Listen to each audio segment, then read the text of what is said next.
All right. So I thank you again for having me here. I'm truly incredibly happy to be at Codista Fashion Week. And when you typically think about fashion weeks, I feel like the first things that come to mind are things like glamorous designs and models on the runway, the new trends of the season. So I really love how Codista Fashion Week is sort of delving into the behind the scenes of the industry and how STEM and social impact can sort of help shape the industry for a better future. So, truly an incredible way to learn about fashion and its social impact. And I also do just want to say that, when I was in high school, I would come to events like this and hear from incredible people speak. And I remember leaving being really inspired. So I hope I can do the same for everyone that's here today. Um, and so I guess you have given a background about me. And I've really been in this space of sustainability and fashion for the past, I would say, 8 years offline, but online and sort of showcasing it on a social media platform. It's been about 3 years. And this is definitely my passion on the side. I actually started off with a STEM background. So in college, I studied biomedical engineering, but now I work a 9 to 5 job. But this is my passion outside of that. So as I learned more about the fashion industry over, the past um, 8 years, I definitely felt a lot of fear and anxiety around the state of the fashion industry and the way it operated.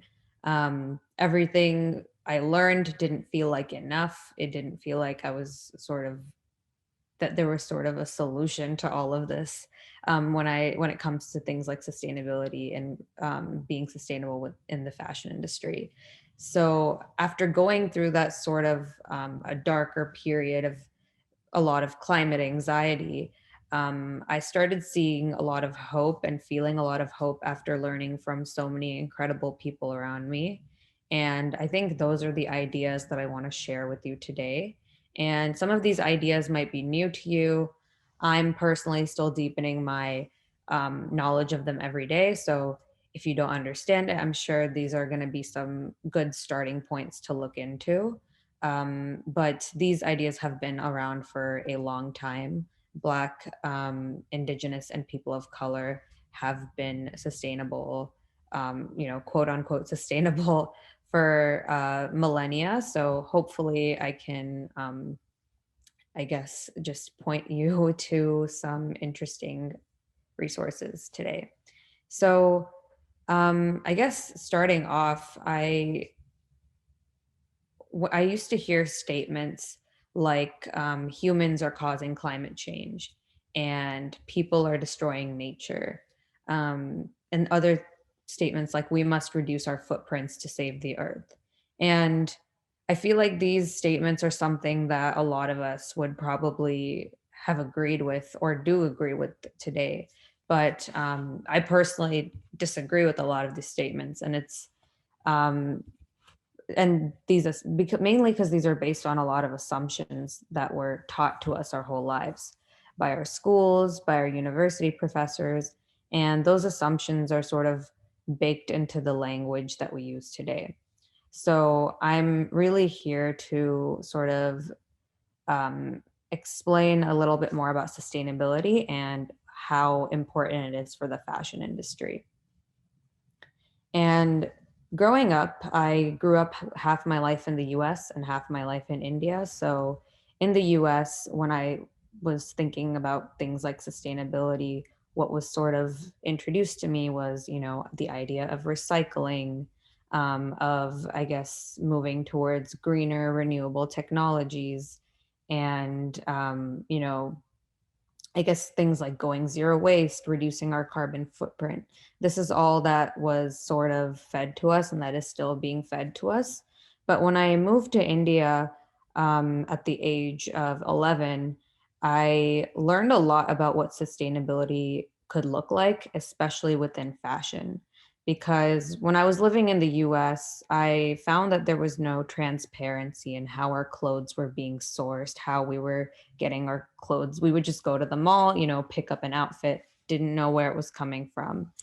Same thing with food. We just go to the grocery store and sort of pick it up, unless we have the access to go to a farmer's market, for example. So when I moved to India, I realized that sustainable fashion to me was just fashion because the production of textiles was inherently sustainable. So in India, a lot of consumers are aware of the sustainable or the fashion supply chain. So a lot of them participate in the process of creating their own garments. If you didn't know, India is a one of the biggest places for manufacturing in the world for things like fashion. It has a mass variety of regional textiles from the different states that use natural fibers like jute, cotton, linen, and basically products of regenerative agriculture. And these fibers are then woven on a machine using hand looms. They are typically hand printed and dyed and embroidered by artisans.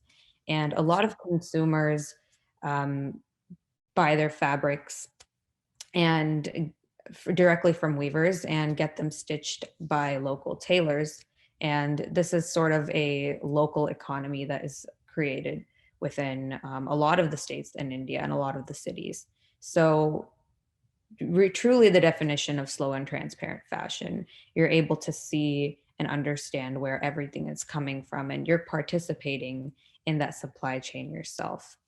But this has obviously changed with the rise of fast fashion. I mean, we're lucky that a lot of these handmade techniques have prevailed, but they are definitely declining and have been declining due to the rise of fast fashion and colonialism. So, with the rise of all of that, I feel like a lot of our relationships with labor, with land, with the planet were sort of cut and we became dissociated. And, for me personally, growing up surrounded by a lot of these processes, textiles, and, um, you know, uh, rich culture and fashion was not only a vehicle for self expression, but was really a relationship that I could create with my culture through fashion. So, all this to say that sustainable fashion and fashion in general is really a powerful lens to explore the problems that are there in our current systems that go deeper than just environmentally friendly fabrics and fair wages and carbon offsets that we typically hear. I think it's incredibly important to focus the conversation around things like how Black, Brown, and Indigenous people are affected by the supply chains around the world, and who really is holding that power globally when it comes to fashion, and truly focusing on embracing color and cultural designs, as well as reviving and centering knowledge around Black, Indigenous, and people of color as a means to move forward in creating a sustainable future. Because, as I mentioned before, these communities have been sustainable for millennia before it was even, coined as a concept. Now it's sort of being rebranded and marketed as a fresh new way to think of the world, but it's something that people have been practicing for forever. So for me, we don't really need to go crazy looking for all these new systems and inventions, and technology is important, but I think something else that's important is sort of taking a step back and looking at what other places around the world have been doing for years and years, and working with them to sort of create that better future. Um, and that really brings me to another point, which is um, looking at ideas as a whole. So, to really heal ourselves, and with fashion in this case, we can't really break ideas down into smaller pieces to heal as a collective when it comes to fashion. Everything is sort of interconnected and everything is whole in itself. So this sort of brings in the idea of intersectionality and intersectional environmentalism. And I know I'm throwing around a lot of terms, but I am going to be breaking that down now a little bit. So the idea of intersectionality is to sort of look at everything in an interconnected way and understand how different groups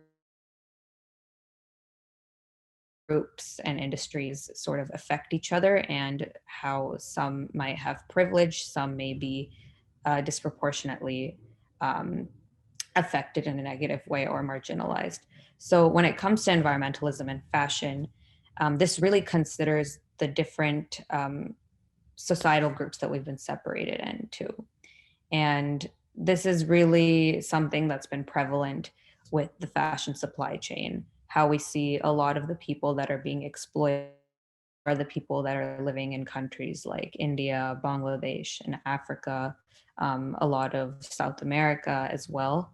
And when it comes to sustainability in general, we see that certain communities are located near chemical and industrial plants.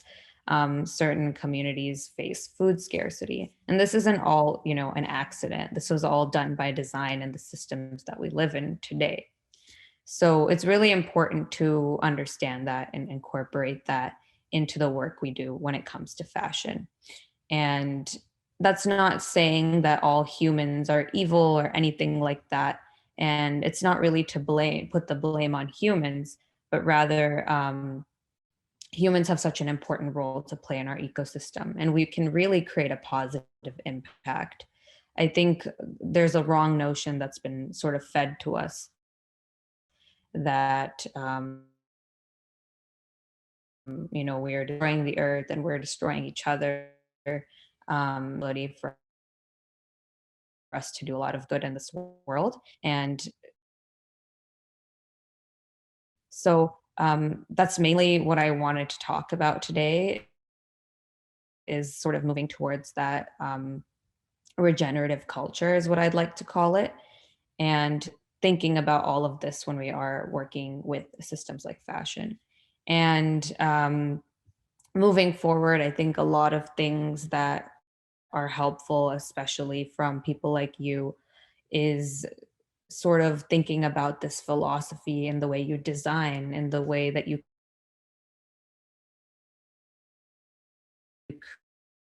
create things like waste, and as a starting point of design and creating it into something um,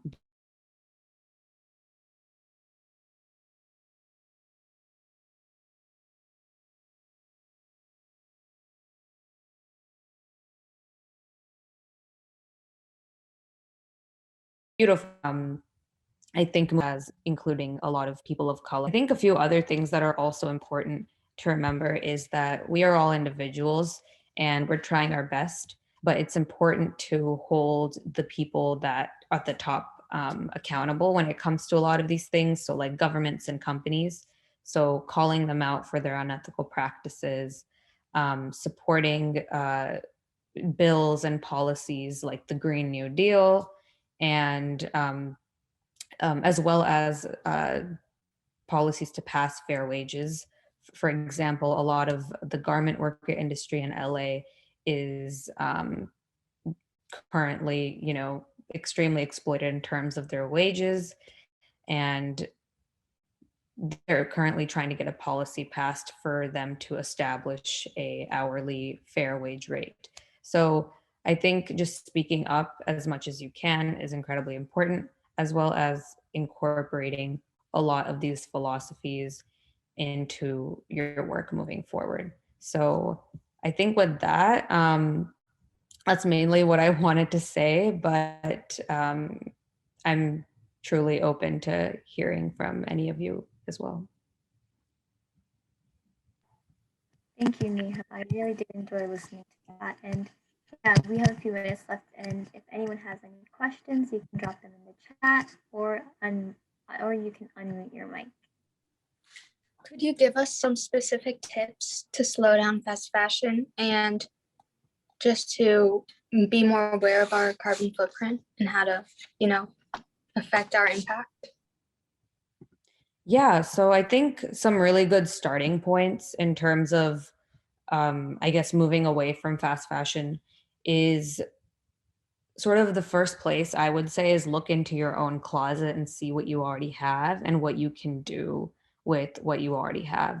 I think that's like number one for me, mainly because I would say the thing that's been sort of driving fast fashion over the last, how many ever years is the overconsumption and trends that they've been sort of feeding to a lot of us. When we see all of these trends, we feel like we want to buy and we want to be up to date. So looking into your own closet and sort of cultivating your own personal style really helps reduce the need of wanting to buy a bunch of unnecessary things, I would say. And another great thing that, I mean, a lot of people know at this point is buying secondhand really does help a lot because you are buying something that would have otherwise gone to the landfill. So thrifting and things like that. And as much as you can, supporting a lot of business models like sustainable fashion brands that are doing really good work, if you are able to, I think is incredibly important. Um, so I think in terms of consuming in that sense, that is something that you can do. And what was the second part of your question? It was just like, how can we be more aware of our carbon footprint? Her carbon footprint. So when it comes to things like carbon footprint, I personally um, don't really agree with the whole notion that you can when it comes to carbon offsetting, sort of, paying away your carbon offsets, which a lot of people do. They'll just sort of pay an amount of money to have people plant trees and say that it's taking in carbon from the environment and calling it a carbon offset. I think for me, the best thing to do is just think about buying locally if you can, and just focusing on what you can do. Because at the end of the day, the industries that are producing carbon are, a lot of the energy industry, a lot of